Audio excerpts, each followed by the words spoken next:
Hello everyone, welcome to my channel.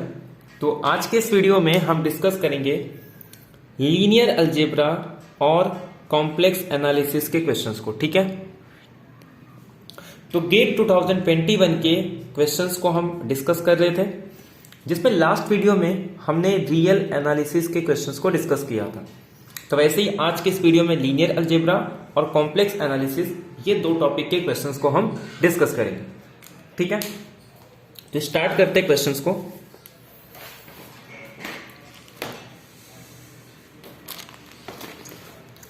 देखो, तो पहला क्वेश्चन क्या कह रहा है हमारे पास कि ए एक मैट्रिक्स गिवन, जिस मैट्रिक्स का ऑर्डर कितना है 3/4, और बी एक मैट्रिक्स है जिसका ऑर्डर है 4/3 with real entry such that कि ए बी एक नॉन सिंगुलर मैट्रिक्स है। कहने का मतलब दो मैट्रिक्स गिवन है जिनका ऑर्डर हमारे पास गिवन है, और उसके बाद एक और इंफॉर्मेशन गिवन है कि ए बी एक नॉन सिंगुलर मैट्रिक्स है। अब क्या कह रहे हैं कि दो स्टेटमेंट देके, जैसा कि हम लोग लास्ट वीडियो में भी देखे थे, हमारे पास दो स्टेटमेंट होते हैं। जैसे पी स्टेटमेंट में कह रहा है कि ए की नलिटी 0 होगी।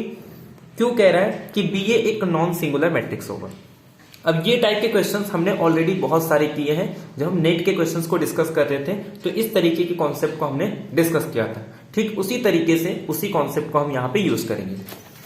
तो पहले समझते हैं हमारे पास क्या क्या गिवन है। पहली बात समझो, हमारे पास गिवन है कि ए एक मैट्रिक्स है जिस मैट्रिक्स का ऑर्डर गिवन है 3/4। ठीक है, बी एक मैट्रिक्स है जिसका ऑर्डर गिवन है 4/3। अगर मैं ए बी का ऑर्डर निकालूं तो ए बी मैट्रिक्स का जो ऑर्डर आएगा, फर्स्ट मैट्रिक्स का कॉलम सेकेंड मैट्रिक्स का रो सेम है, तो 3/3 ऑर्डर हो जाएगा 3/3। अगर मैं बी ए का ऑर्डर निकालूं तो यहां पे फर्स्ट बी मैट्रिक्स का कॉलम ए मैट्रिक्स का रो सेम है, तो मैट्रिक्स का ऑर्डर क्या हो जाएगा 4/4। तो ये हमारे पास कुछ पॉइंट आ गए। ठीक है, अब हमें एक चीज पता है कि अगर किसी मैट्रिक्स का ऑर्डर m/n है तो ए मैट्रिक्स का जो रैंक है वो less then minimum of mn हो जाएगा। ठीक है, तो देयरफॉर ए मैट्रिक्स का जो रैंक है वो लेस देन 3 आ जाएगा। ठीक उसी तरीके से बी मैट्रिक्स का जो रैंक है वो लेस देन 3 आ जाएगा ना। जो रैंक ऑफ ए बी ये लेस देन हो जाता है minimum of rank of A, rank of B. अब दोनों का मिनिमम क्या है यहां पे 3, तो ये भी किससे लेस देन हो जाएगा 3 से लेस देन। सिमिलरली जो बी ए का रैंक है वो भी लेस देन 3 आ जाएगा। तो जो गिवन था उससे हमें ये इंफॉर्मेशन मिल गई। क्या क्या, ए मैट्रिक्स का ऑर्डर 3/4, बी मैट्रिक्स का ऑर्डर 4/3, तो ए का rank less than minimum of 4/3 यानी कि लेस देन 3 आ जाएगा। ठीक उसी तरीके से बी का रैंक भी लेस देन 3, और यहां से हमने ए बी और बी ए का ऑर्डर निकाल लिया। अब ध्यान सुनो, ए बी का रैंक जो है वो ए और बी के मिनिमम से लेस देन होगा, तो ए बी का रैंक लेस देन 3। ठीक उसी तरीके से बी ए का रैंक लेस देन 3। अब किसी मैट्रिक्स का ऑर्डर अगर 4/4 है, ठीक है, किसी मैट्रिक्स का ऑर्डर 4/4 है, तो बी ए का रैंक अगर लेस देन 3 है, इससे ये ज्ञान मिलता है हमको कि जो बी ए है वो किसी भी कंडीशन में हमेशा सिंगुलर मैट्रिक्स ही होगा। और हमें क्या दिया, जो क्यू स्टेटमेंट है वो कह रहा है कि बी ए एक नॉन सिंगुलर मैट्रिक्स है, जबकि कोई भी आप ए बी ले लो, बी ए हमेशा सिंगुलर मैट्रिक्स आएगा। ठीक है, तो ये हो गया, बहुत ही सिंपल क्वेश्चन था।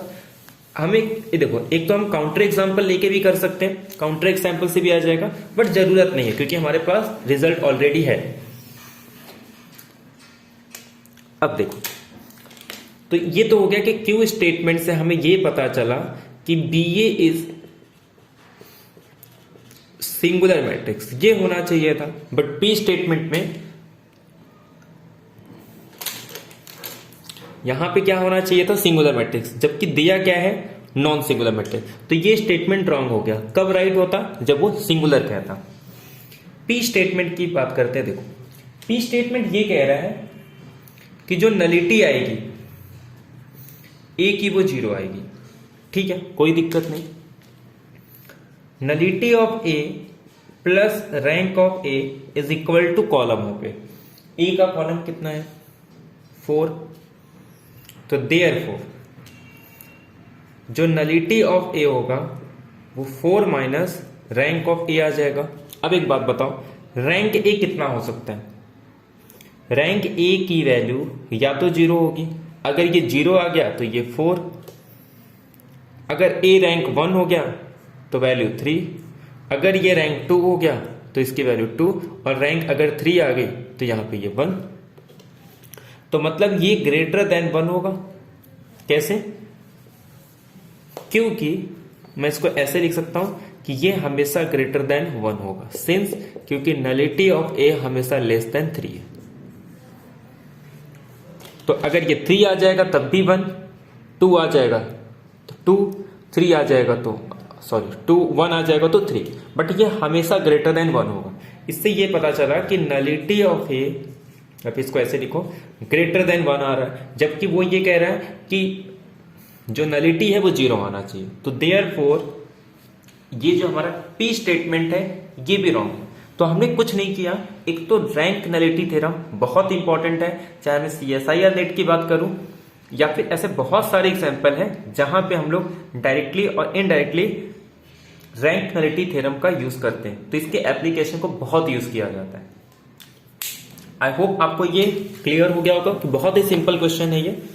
जस्ट आपको सिंपल बेसिक डेफिनेशन यहां पे यूज करनी थी, कुछ अलग से काउंटर एग्जांपल भी नहीं लेना था, जबकि आप काउंटर एग्जांपल लेकर इसको एलिमिनेट कर सकते हो, बट सिंपल रिजल्ट से अगर हो रहा है तो हमें काउंटर एग्जांपल लेने की जरूरत नहीं।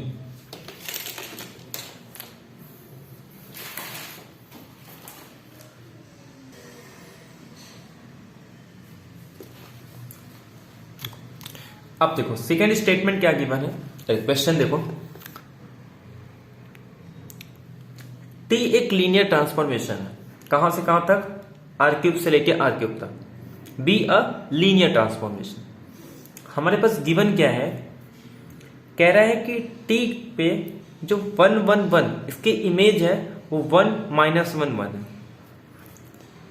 जब इसे फिर से टी ऑपरेट करेंगे तो 1 1 1 इसका इमेज आ रहा है 1 1 1, और 1 1 2 पे टी स्क्वायर का इमेज है 1 1 1। और हमें पूछ रहा है कि अगर ये इंफॉर्मेशन गिवन है तो हम टी के रैंक के बारे में क्या बता सकते हैं। अब ध्यान से सुनो, कह रहा है कि टी जो है एक लीनियर ट्रांसफॉर्मेशन है आर क्यूब से लेके आर क्यूब तक। इससे तो एक चीज ये क्लियर हो गई कि जो टी की रैंक है वो मैक्सिमम 3 हो सकती है। एक बात तो अपने को ये पता चला। अब कह रहा है कि टी जो 1 1 1 है इनकी इमेज क्या आ रही है 1 -1 1, यानी कि इसका इमेज ये है। जब मैं फिर से टी ऑपरेट करूंगा किस पे? 1 1 1 पे, यानी कि टी स्क्वायर 1 1 को कहां पे भेज रहा है? 1 1 1 को 1 1 1 पे भेज रहा है। ऐसे ही फिर से जब मैं 1 1 2 पे ऑपरेट करूंगा तो ये हमारे पास आ रहा है 1 1 1। ठीक है, ये हमारे पास गिवन है।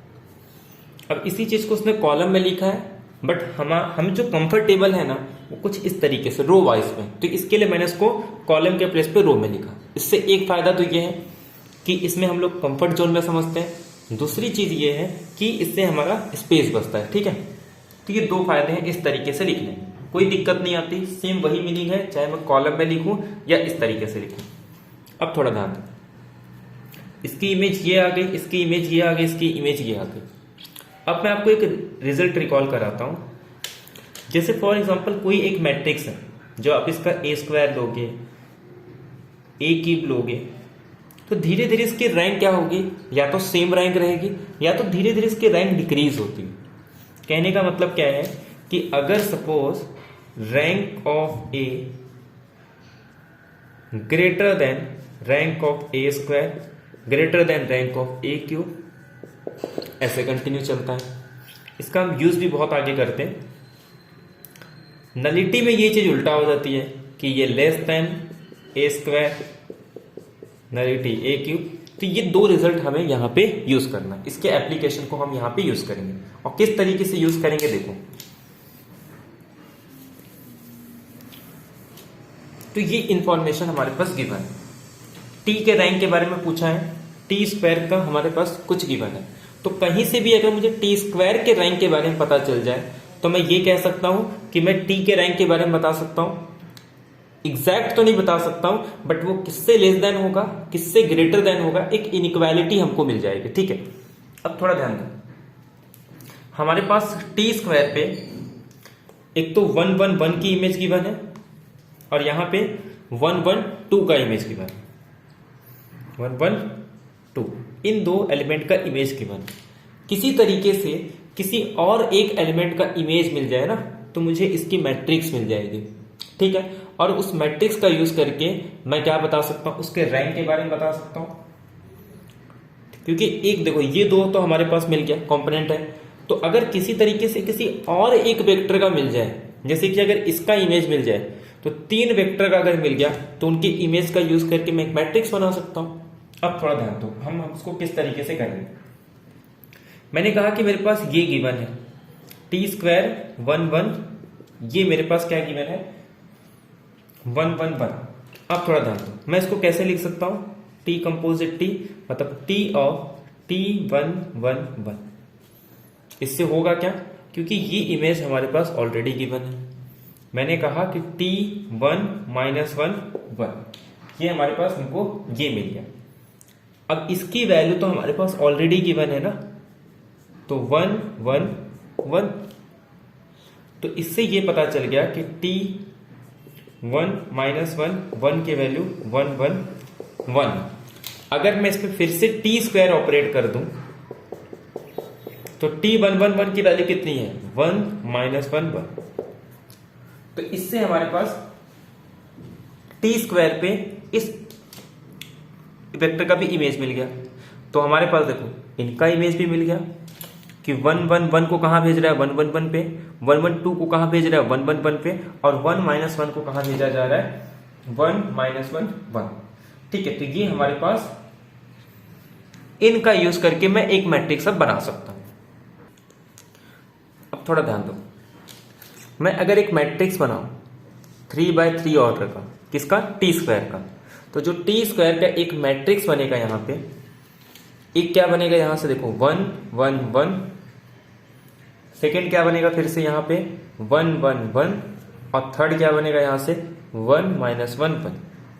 अब मैं इसको 0 बना सकता हूं, तो ये मेरे पास आ जाएगा 1 1 1 1 -1 -1 0 0 0।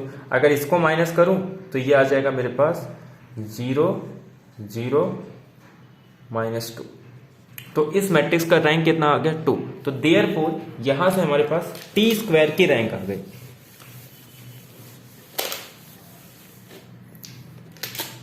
अगर मैं रैंक ऑफ टी स्क्वायर की बात करूं तो टी स्क्वायर का रैंक कितना है 2। तो अब जो टी की रैंक होगी इससे तो हमेशा ग्रेटर देन होगा, तो इससे ये पता चल गया कि टी का रैंक ग्रेटर देन 2 आ गया। तो अब टी की रैंक क्या हो सकती है 2 हो सकती है या तो 3, दो ऑप्शन है, या तो टी का रैंक 2 होगा क्योंकि टी का जो रैंक है वो ऑलरेडी मैंने कहा था कि लेस देन 3 है, और यहां से पता चल गया कि टी की रैंक ग्रेटर देन 2 है। तो अब इसके पास या तो रैंक इसकी 2 होगी या तो 3, यही दो ऑप्शन है।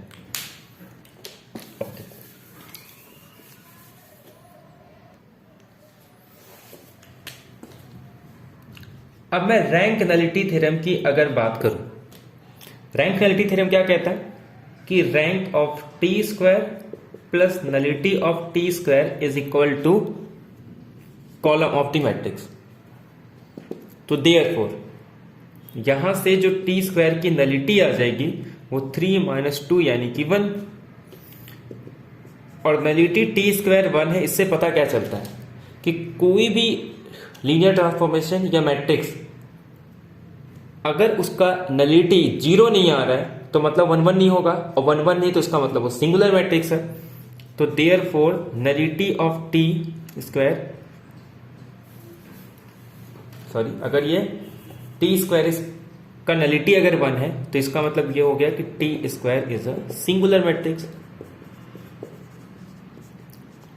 तो सपोज इसके रिस्पेक्ट में एक मैट्रिक्स आ गया तो ए स्क्वायर का डिटर्मिनेंट कितना होगा 0।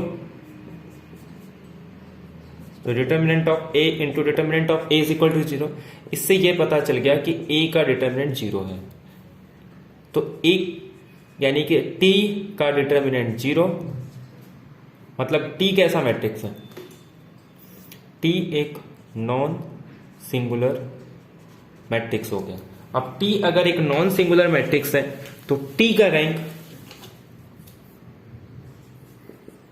लेस देन 3 हो जाएगा। अब लेस देन 3 का मतलब क्या होता है, less than is equal to 2। तो एक तरफ कह रहे थे कि टी का रैंक ग्रेटर देन 2 और यहां से पता चल गया कि टी का रैंक लेस देन 2। एक बार ग्रेटर देन 2 और एक बार लेस देन 2, तो इंप्लाइज दैट कि जो टी का रैंक है वो 2 आ जाएगा। अब थोड़ा ध्यान दो, यहां पे हमने कैसे किया,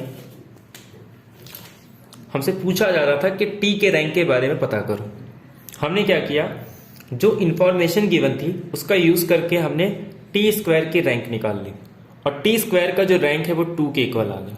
इससे हमें ये पता चल गया कि जो टी का रैंक है वो इससे ग्रेटर देन होता है, तो इसका मतलब टी का रैंक ग्रेटर देन 2 आ जाएगा। अब टी स्क्वायर हमारे पास इसका रैंक फिक्स गिवन है कि टी स्क्वायर का जो रैंक है वो 2 है। अब जब टी स्क्वायर का रैंक 2 है तो उसका मतलब उसकी नलिटी का रैंक कितना हो जाएगा, उसका नलिटी कितना आ जाएगा 1, और नलिटी 1 है तो इसका मतलब वो मैट्रिक्स कैसा है, नॉन सिंगुलर। और टी स्क्वायर अगर नॉन सिंगुलर है तो टी भी क्या हो जाएगा, नॉन सिंगुलर। सिंपल डिटर्मिनेंट का यूज करके हमने निकाल लिया। और अगर टी नॉन सिंगुलर है तो उसका रैंक कभी भी 3 नहीं हो सकता, तो मतलब 3 है नहीं है, उससे 3 से कम होगा, मतलब 2 या 2 से लेस देन। तो टी का रैंक या तो 2 होगा या तो 2 से लेस देन होगा। एक तरफ कह रहा है कि 2 से ग्रेटर देन इक्वल, एक कह रहा है 2 से लेस देन इक्वल। तो इससे यह पता चल गया कि टी की रैंक 2 के इक्वल आ जाएगी। तो सिंपल इस तरीके से इस क्वेश्चन को डील करना था। बहुत ही सिंपल क्वेश्चन था। रैंक नलिटी थ्योरम का यूज हम बहुत करते हैं, डायरेक्टली और इनडायरेक्टली रैंक नलिटी का थ्योरम का यूज बहुत किया जाता है। ठीक है, तो देयरफॉर टी का रैंक किसके इक्वल आ जाएगा, 2 के इक्वल आ जाएगा। अब नेक्स्ट क्वेश्चन की बात करते हैं। देखो अब देखो, ये हमारे पास एक इनर प्रोडक्ट का क्वेश्चन है कि ये हमारे पास एक इनर प्रोडक्ट डिफाइन किया जा रहा है r/n से लेके r/n तक, मतलब 2 एलिमेंट लेंगे, एक एलिमेंट r/n से और एक एलिमेंट r/n। उनका इमेज क्या आएगा, r, मतलब कह सकते हैं रियल वैल्यूड है। B inner product on the vector space r/n over r। Consider the following statement. अब हमारे पास देखो स्टेटमेंट गिवन है। एक स्टेटमेंट ये गिवन है कि जो यूवी का इनर प्रोडक्ट का जो मॉडुलस आएगा वो less than half of inner product U with U plus inner product of V with V for every UV belongs to r/n। Second statement ये कह रहा है कि यूवी का जो इनर प्रोडक्ट है वो इक्वल हो जाएगा inner product of 2u minus V के। ठीक है, और हर एक u के लिए होगा तब ये जो u वेक्टर है ना वो 0 आ जाएगा। मतलब अगर ये कंडीशन सेटिस्फाई कर रहा है हर एक v के लिए, u के लिए, तो इसका मतलब वो u क्या आ जाएगा, 0। ये हमें इतना चेक करना है कि कौन सा स्टेटमेंट इसमें से करेक्ट होगा। अब थोड़ा ध्यान देना। सबसे पहले तो हमारे पास गिवन क्या है इस पे फोकस करते हैं। तो सिर्फ इतना कह रहा है कि एक इनर प्रोडक्ट स्पेस डिफाइन किया गया और स्टेटमेंट ये है कि जो कुछ इनइक्वालिटी हमको प्रूव करना है।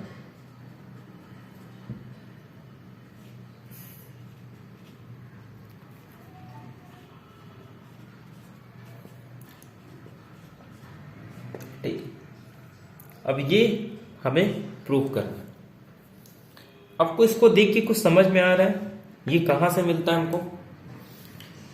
अगर आपको थोड़ा भी ध्यान देगा तो ये चीजें हम यूज करते हैं जब हम कॉची-स्क्वार्ट्ज इनइक्वालिटी देखते हैं। तो पहले तो मैं आपको बताता हूं कि कॉची-स्क्वार्ट्ज इनइक्वालिटी क्या होता है।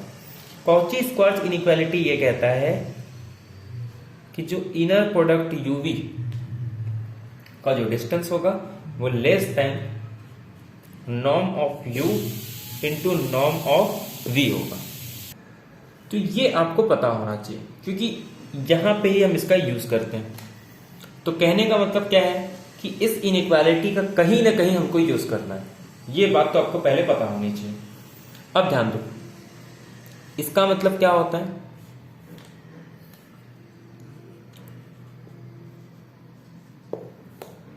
इनर प्रोडक्ट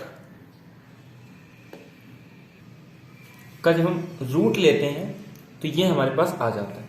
ऐसे ही v का v के साथ, ठीक है। तो क्योंकि हम इनर प्रोडक्ट का यूज करके एक नॉर्म इंड्यूस कर सकते हैं और उनके बीच में रिलेशन ये होता है कि u और u के इनर प्रोडक्ट का root is equal to norm of u, या फिर इस तरीके से लिखते हैं कि नॉर्म u का स्क्वायर होता है inner product of u with u। क्योंकि अगर सपोज हमारे पास u एक वेक्टर गिवन है, जैसे मान लो u1 solve up to un, तो inner product of u with u क्या कहता है, आप u1 स्क्वायर ले लो, फिर उसके बाद u2 का स्क्वायर ले लो, सॉल्व अप टू u1 का स्क्वायर। क्योंकि डिफरेंट रहता है तो हम लोग क्या करते हैं, उसके करेस्पॉन्डिंग एलिमेंट को मल्टीप्लाई करते हैं और फिर उनका सम करते हैं। तो अगर दोनों वेक्टर सेम है तो u1 u1 के साथ मल्टीप्लाई होगा, u2 u2 के साथ होगा, और तो u1 को u1 के साथ करेंगे तो u1 स्क्वायर, u2 को u2 के साथ करेंगे तो u2। तो ये हमारे पास ये आ जाता है। और नॉर्म क्या होता है हमारे पास, root of u1 square u2 square solve up to u1 square, यानी कि कंपोनेंट में जितने भी एलिमेंट है हर एक कंपोनेंट का स्क्वायर लेके सम करके उनका रूट लेना है। तो अगर मैं इसका स्क्वायर कर दूं तो ये रूट हट के किसकी इक्वल आ जाएगा, inner product of u with u। तो इसका हमने यूज किया, तो इन्हीं दो का यूज करके हम इसे प्रूव करेंगे, ठीक है। ठीक है, तो ये चीजें हमें प्रूव करनी। तो कहने का मतलब क्या है कि मुझे ये भी चाहिए और ये, यानी कि मुझे ये भी चाहिए और ये भी चाहिए। अब ये दोनों तो आएंगे जब हम कॉची स्क्वायर्स का यूज करें, ठीक है। अब कॉची स्क्वायर्स के लिए हमें इनर प्रोडक्ट भी मिलना चाहिए, ये भी मिलना चाहिए। तो ये तो तब मिलेगा जब हम इन दोनों का यूज करेंगे। अब नाउ ये तो थोड़ा आपको पता होना चाहिए कि यहां पे हम लोग क्या यूज करेंगे, norm of u minus norm of v का स्क्वायर। हम ये इसलिए यूज कर रहे हैं क्योंकि यही वो चीज है जहां से हमें ये सारी चीजें मिलने वाली है। ये हमेशा पॉजिटिव होगा, तो अगर मैं इसको ओपन करूं तो ये मेरे पास नॉर्म u का स्क्वायर प्लस नॉर्म v का square minus 2 times norm of u into norm of v, ये ग्रेटर देन 0 आ जाएगा।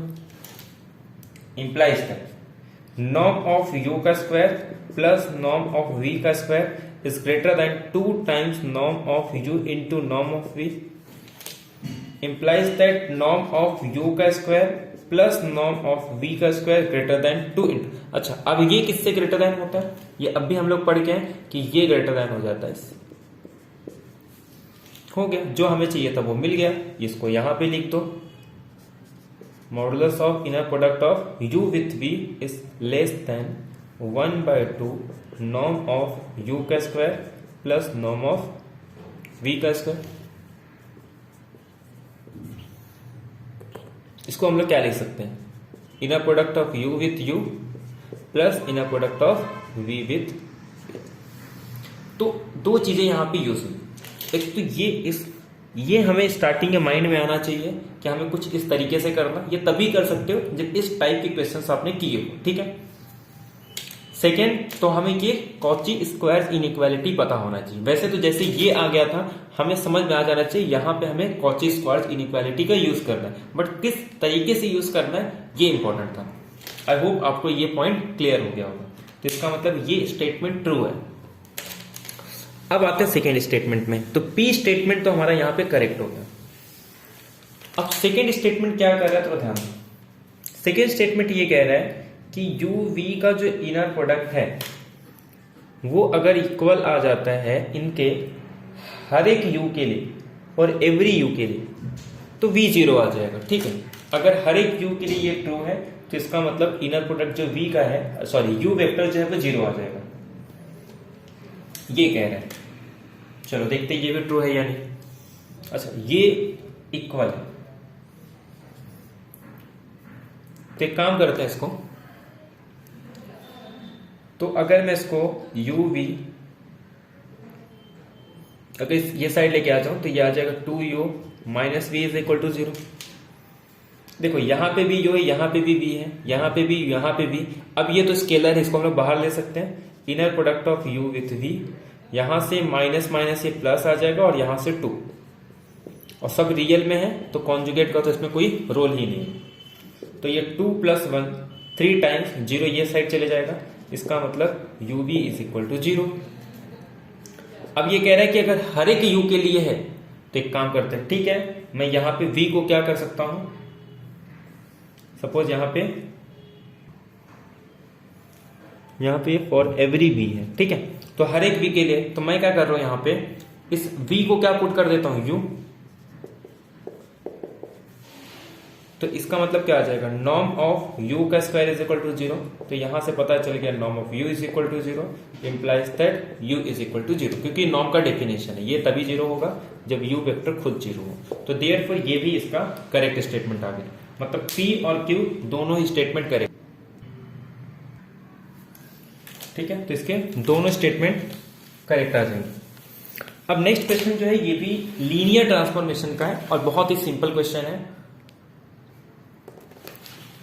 कि देखो इसमें क्या कह रहा है कि आपको एक लीनियर ट्रांसफॉर्मेशन डिफाइन करके दे दिया है और आपका जो वेक्टर स्पेस है वो एक पॉलिनोमियल है डिग्री 2 का। अब आपको ये पूछ रहा है कि टी से जो मैट्रिक्स बनेगी उनके आइगन वैल्यू का सम क्या होगा।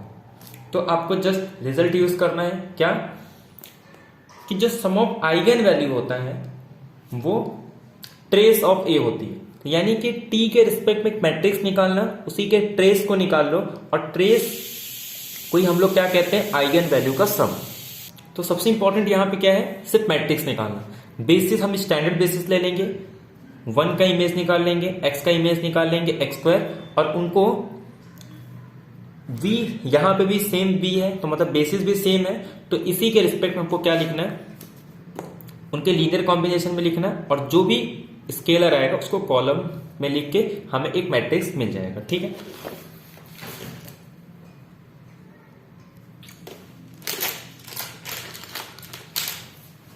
तो अगर मैं एक स्टैंडर्ड बेसिस ले लूं, मैंने स्टैंडर्ड बेसिस ले लिया 1x और x स्क्वायर, ये स्टैंडर्ड बेसिस हो गया वेक्टर स्पेस V का, ठीक है। अब हम क्या करेंगे, पहले में, और हाँ, लीनियर ट्रांसफॉर्मेशन को डिफाइन किस तरीके से किया है कि कोई भी पॉलिनोमियल ले लो, आपको क्या करना है, उस पॉलिनोमियल में 0 पुट करना है, माइनस उस पॉलिनोमियल में 1 पुट करना है, प्लस उस पॉलिनोमियल में 0 पुट करना है, प्लस उस पॉलिनोमियल में 1 पुट करना है इनटू x, और उसके बाद पॉलिनोमियल 0 पुट करके उसको x स्क्वायर। इस तरीके से कुछ हमें लीनियर ट्रांसफॉर्मेशन को डिफाइन किया। जब मैं 1 लूंगा, अब ध्यान दो यहां पे,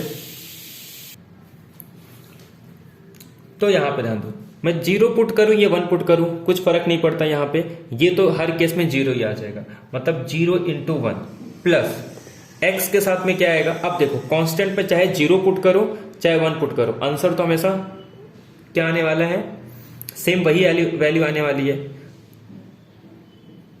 तो ये क्या आ जाएगा, 1 प्लस 1 इंटू एक्स, और यहां पे कह रहे हैं 0, तो मतलब ये 0 पुट करने फिर से क्या आएगा 1, तो ये आ गया 0 इंटू 1, 2 इंटू एक्स और 1 इंटू एक्स में। तो मतलब जो मैट्रिक्स बनेगा टी के रेस्पेक्ट में स्टैंडर्ड बेसिस पे, वो आ जाएगा मेरे पास 1 0 2 और 1। ये हो गया मेरा पहला कॉलम, ठीक है। अब ऐसे सेकेंड बेसिस के रेस्पेक्ट में निकालूंगा एक्स के रेस्पेक्ट में, तो जब मैं इसमें 0 पुट करूंगा तो आंसर क्या आ जाएगा 0, जब मैं 1 पुट करूंगा तो आंसर क्या आ जाएगा 1, और सेकेंड टाइम इसी को प्लस करना है, और थर्ड टाइम 0 पुट करेंगे तो ये 0 इंटू एक्स स्क्वायर, ठीक है। तो ये मेरे पास आ जाएगा माइनस 1 इंटू 1, 1 इंटू एक्स और 0 इंटू एक्स स्क्वायर, तो ये आ जाएगा माइनस 1 1 0। ऐसे ही जब मैं एक्स स्क्वायर में करूंगा तो ये मेरे पास आ जाएगा फिर से 0, और 1 पुट करने पे 1, और ये 0 minus 1 plus 0 into x square, तो ये आ जाएगा मेरे पास माइनस 1 इंटू 1 अच्छा, ये -1 का जब हम लोग स्क्वायर करेंगे, यहां पे ये प्लस, क्योंकि जब 1 पुट करोगे तो ये 1 ही आएगा, ठीक है। तो ये आ जाएगा मेरे पास -1 इंटू 1 इंटू एक्स और 0 इंटू एक्स स्क्वायर। तो ये मेरे पास -1, 1 और 0। मुझे क्या निकालना है? इसका ट्रेस निकालना है। तो ट्रेस कितना आ जाएगा? जो भी मैट्रिक्स है बी जो भी दिया है, टी का ट्रेस कितना आ रहा है अपने पास? 1, और इसी को हम लोग क्या बोलते हैं? Sum of eigen values is equal to.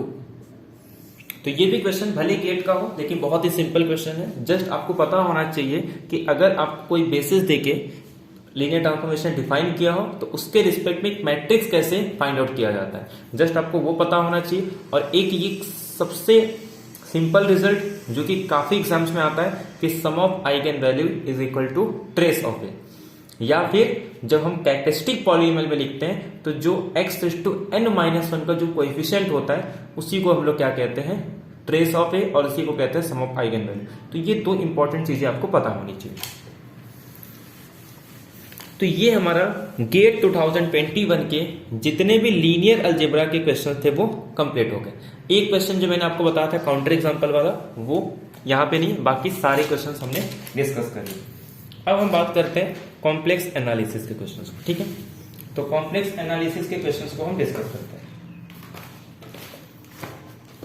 तो पहला क्वेश्चन सिंपल आपका एनालिटिक फंक्शन के डेफिनेशन पे है और CR इक्वेशन से रिलेटेड है। तो इसमें आपको दो चीजें पता होनी चाहिए, एक तो CR इक्वेशन क्या होता है और दूसरा आपको एनालिटिक फंक्शन का डेफिनेशन पता होना चाहिए।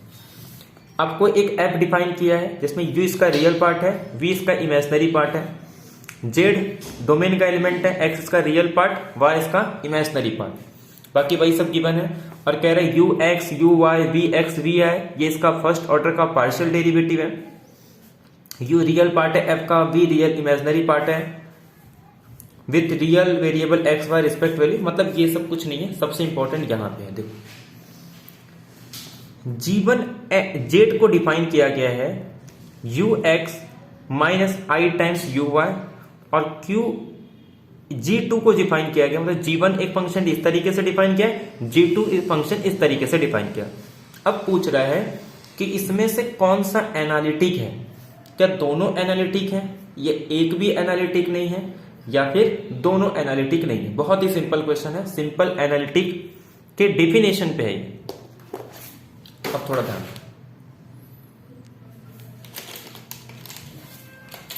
गिवन क्या दिया है हमारे पास? कह रहा है एक फंक्शन है एनालिटिक फंक्शन जिसको कुछ इस तरीके से डिफाइन किया गया है, ठीक है। इसकी पार्शियल डेरिवेटिव है UX, UY, VX, VY, ठीक है। ये इसका रियल पार्ट है F का, ये इमेजिनरी पार्ट है F का, यही सारी इंफॉर्मेशन आपको गिवन है। अब इसी का यूज करके एक G1 Z डिफाइन किया गया है जिसको कहा गया P स्टेटमेंट, नहीं P स्टेटमेंट नहीं, सिर्फ G1 Z is equal to UX plus -I V UY, और G2 Z को डिफाइन किया गया है VX प्लस I VY। तो इतना इंफॉर्मेशन अपने को गिवन है, और ये जो है ये एक एनालिटिक फंक्शन है। एनालिटिक फंक्शन है मतलब f डिफरेंशिएबल है, और आपको पता है कि कॉम्प्लेक्स एनालिसिस की एक खासियत होती है कि अगर ये किसी पॉइंट पे या किसी डोमेन में एक टाइम डिफरेंशिएबल है या एनालिटिक है तो वो इनफाइनाइट टाइम डिफरेंशिएबल हो जाता है, ठीक है। तो यही चीज है जो डिफरेंशिएट करता है रियल एनालिसिस को और कॉम्प्लेक्स एनालिसिस को, कि रियल में ऐसा नहीं होता। जैसे बात करूं मॉड एक्स स्क्वायर, ये वन टाइम डिफरेंशिएबल तो है, बट अगर मैं इसका डेरिवेटिव ले लूं तो वो डिफरेंशिएबल नहीं होता, जबकि कॉम्प्लेक्स के अंदर ऐसा नहीं है। कॉम्प्लेक्स के अंदर अगर कोई फंक्शन वन टाइम डिफरेंशिएबल है तो वो इनफाइनाइट टाइम उस डोमेन में डिफरेंशिएबल होता है, ठीक है। तो उसी का यूज हम यहां पे करने वाले हैं। अब देखो, जैसे अगर आपको कोई फंक्शन दे दिया जाए f of z is equal to u plus I Y, ये इसका रियल पार्ट, ये इमेजिनरी पार्ट। अगर ये फंक्शन डिफरेंशिएबल है तो हम इसका डेरिवेटिव निकाल सकते हैं। तो डेरिवेटिव निकालने का तरीका ये है, या तो आप u को x के टर्म्स में डिफरेंशिएट कर दो, या फिर इसी को आप y के टर्म्स में डिफरेंशिएट कर दो। छोड़ो क्या नहीं, इसको एक्स के टर्म्स में डिफरेंशिएट करते हैं। अब मैं इसको किस तरीके से लिख सकता हूं, ध्यान दो। अगर कोई फंक्शन एनालिटिक है, इसका मतलब क्या होता है कि वो सी आर इक्वेशन को सेटिस्फाई कर रहा है, और C R equation necessary condition है। सी आर इक्वेशन ये कहता है कि U X is equal to V Y and U Y is equal to minus V X. अब मैं इसको कितने तरीके से लिख सकता हूं, ध्यान दो। मैं यू एक्स को रिप्लेस कर सकता हूं वी वाई से, तो इसको ऐसे भी लिख सकता हूं। मैं एक काम करता हूं, वी एक्स को रिप्लेस कर दूं माइनस यू वाई से, तो यह आ जाएगा U X I U Y. या फिर मैं दोनों को रिप्लेस कर दूं तो ये आ जाएगा मेरे पास V Y minus I times V X. अब थोड़ा ध्यान दो, क्या इसमें से कुछ मैच हो रहा है? यू एक्स कहीं दिख रहा है आपको, ये यू वाई कहीं दिख रहा है, ये तो ये इक्वल आ गया। तो अगर ये एनालिटिक है तो उसका डेरिवेटिव भी एनालिटिक होगा, इसका मतलब ये भी एनालिटिक हो गया। तो ये एनालिटिक है मतलब ये भी एनालिटिक है, तो जीवन आपका एनालिटिक हो गया, इसमें कोई दिक्कत नहीं है। ये आई थिंक आपको क्लियर हो गया होगा। तो सिंपल डेफिनेशन यूज किए, सीआर इक्वेशन यूज किए कि डिफरेंशिएबल है तो इस तरीके से लिख सकते हैं। उसके बाद सीआर इक्वेशन का यूज करके हम लोग ने 3 अलग अलग तरीके से उसको लिखा। अब कोई फंक्शन डिफरेंशिएबल है तो वो इनफाइनाइट टाइम डिफरेंशिएबल होता है, मतलब उसका डेरिवेटिव भी डिफरेंशिएबल होगा। तो इसके जो डेरिवेटिव आ रहे हैं ये भी कैसा फंक्शन है, डिफरेंशिएबल फंक्शन है। आई होप आपको ये पूरी पॉइंट क्लियर हो गई। तो जीवन तो हमारा एनालिटिक है। अब मैं इन सबको रब कर देता हूं। अब ध्यान से देखो, मैंने कहा कि जीवन तो मेरा एनालिटिक है। अब जी टू जेड को डिफाइन किया गया है इस तरीके से कि V X plus I times V Y. क्या ये भी एनालिटिक होगा? अगर इसको एनालिटिक बनना है तो हर एक पॉइंट के लिए इसमें सीआर इक्वेशन सेटिस्फाई होना चाहिए। अब सीआर इक्वेशन सेटिस्फाई होना चाहिए तो एक काम करता हूं, मैं इसको एक फंक्शन मान ले रहा हूं, जैसे जी डैश जी टू, ये चलेगा, उसमें कोई दिक्कत नहीं। ये मेरा रियल पार्ट है, मैंने इसको सपोज कुछ दे दिया यू। ये इमेजिनरी पार्ट है, मैंने इसको दे दिया वी। तो अब अगर इसको सीआर इक्वेशन सेटिस्फाई करना है, इसका मतलब यू एक्स आना चाहिए वी वाई के और यू वाई आना चाहिए माइनस वी एक्स के। यू एक्स का मतलब क्या है कि V X X X, V Y का मतलब क्या है कि वी वाई वाई, एंड यहां से देखो U Y Y, U Y क्या हो गया यहां पे ये, तो इसका मतलब ये आ जाएगा मेरे पास वी एक्स वाई, और ये यहां पे आ जाएगा माइनस वी एक्स, मतलब इसको एक्स के रिस्पेक्ट में ये। अब ये हमारे पास गिवन है। अब बात ये है कि क्या ये चीज ट्रू है?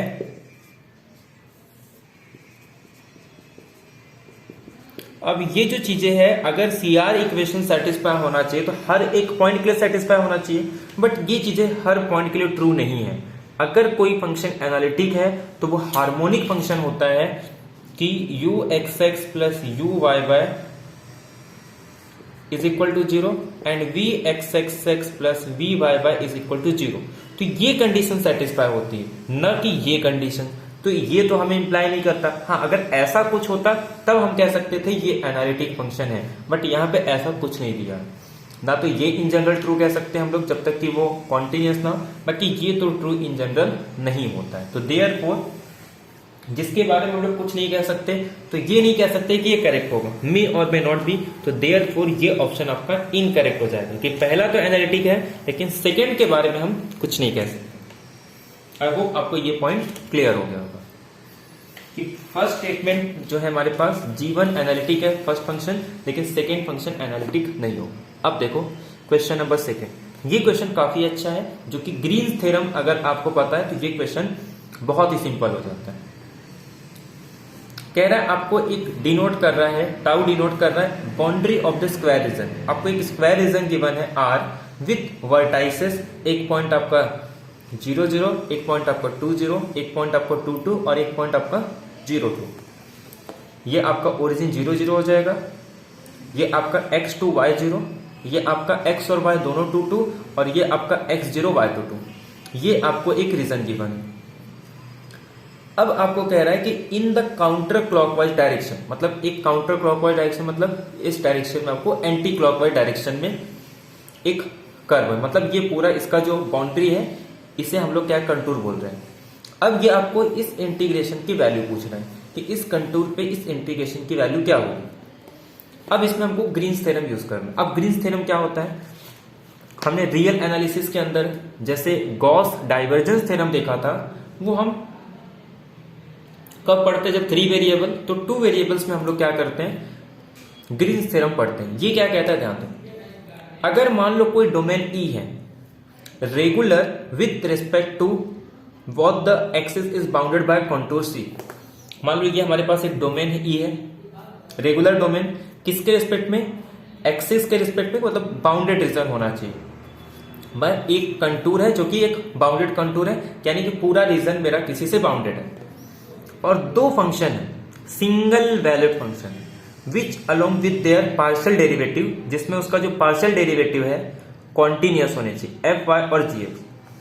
देन ये जो लाइन इंटीग्रल है ये इक्वल हो जाता है double integral of G X minus F Y. ठीक है, तो ये पॉइंट आपको पता होना चाहिए। ये हमारे पास ग्रीन्स थ्योरम होता है, और अगर एग्जैक्ट हो गया तब तो और अच्छी बात होती है, ये 0 हो जाता है और हम लोग उसको बोलते हैं कंजर्वेटिव फील्ड। ठीक है, तो उसका यहां पे हम लोग को सिंपल लाइन इंटीग्रल का यूज करना है।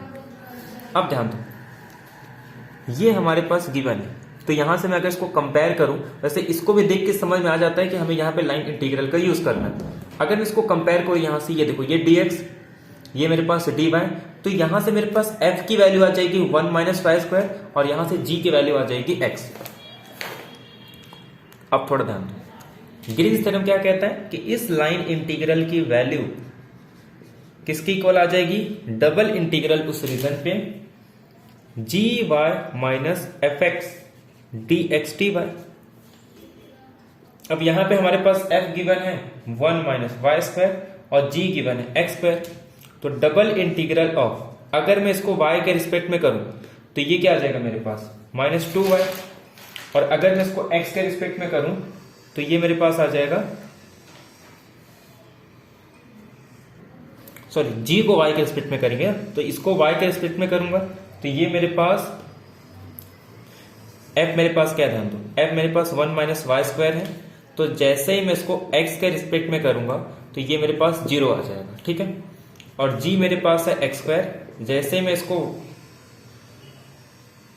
y के रिस्पेक्ट में करूंगा, रुको रुको कुछ तो गड़बड़ है इसमें, तो ये gx माइनस एफ वाई होता है। ठीक है, क्योंकि mx प्लस nx, तो nx माइनस एफ वाई। ठीक है, हाँ, तो यहाँ पे x के रिस्पेक्ट में करते हैं। ठीक है, एग्जैक्ट के लिए हम लोग क्या करते हैं, अगर हमारे पास कुछ इस तरीके से फंक्शन है तो हम लोग क्या करते हैं, इसमें चेक करते हैं कि m को y के रिस्पेक्ट में करते हैं, n को x पे, तो f हमारे पास। ठीक है, तो अब यहां से अगर मेरे पास g x स्क्वायर है, ये x स्क्वायर गिवन है, या फिर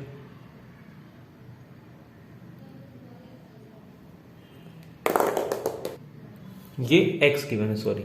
ठीक है, तो ये x है, तो यहां पे अगर मैं g x है इसको x के रिस्पेक्ट में करूं तो ये तो 1 आ जाएगा, और f मेरे पास है 1 माइनस वाई स्क्वायर, तो जब मैं इसको y के रिस्पेक्ट में करूंगा तो माइनस 2y, और यहां पे ऑलरेडी माइनस है तो ये प्लस, तो therefore gx minus F Y कितना आ जाएगा, 1 प्लस 2y dx dy। और दूसरी बात, ये हमारे पास एक रेक्टेंगल गिवन है, तो जब मैं डबल इंटीग्रल निकालूंगा तो ये भी मेरे पास 0 से 2 जा रहा है और y भी मेरा 0 से 2 जा रहा है, तो यानी कि x और y दोनों के दोनों 0 से 2 तक जा रहे हैं। अब ध्यान दो, यहाँ पे x का तो एक भी है नहीं, तो इसको मैं एज ए कॉन्स्टेंट ट्रेट कर सकता हूं, तो x का इंटीग्रेशन 1 का इंटीग्रेशन क्या आ जाएगा x, और जब मैं इस पर पुट करूंगा लिमिट तो ये 2 आ जाएगा, तो मतलब ये dx और जो पहले इंटीग्रल की वैल्यू है ये सिर्फ 2 आ रहा है।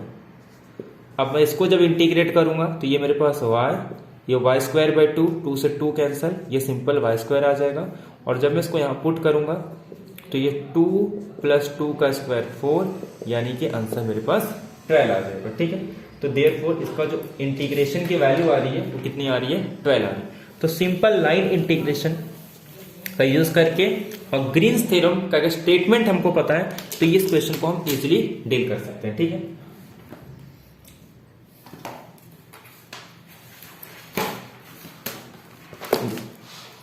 अच्छा, ये सेकेंड क्वेश्चन ये मोबियस ट्रांसफॉर्मेशन का है।